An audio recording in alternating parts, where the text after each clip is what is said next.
Guys, আজকে simple ইন্টারেস্টে একটা মোস্ট ইম্পর্টেন্ট প্রশ্ন নিয়ে আলোচনা করব। বার্ষিক 8% সরল সুদে 5 বছরের সুদ আসল হয় 385 টাকা। কত টাকা বিনিয়োগ করা হয়েছিল? অপশন এ 260 টাকা, অপশন বি 250 টাকা, অপশন সি 275 টাকা, অপশন ডি 240 টাকা। তাহলে 8% মানে হলো আসল 100 টাকা, সুদ 8 টাকা।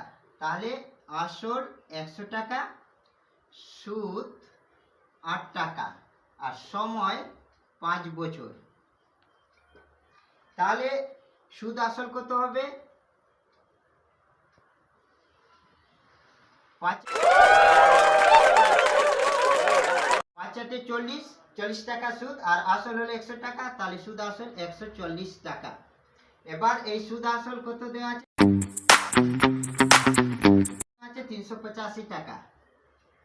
385 কে 140 দিয়ে ভাগ করে এবং 100 দিয়ে গুণ করলে আসল পাওয়া যাবে 0 0 5 2 10 7 2 14 7 থেকে 7 5 7 35 5 5 25 25 26 27।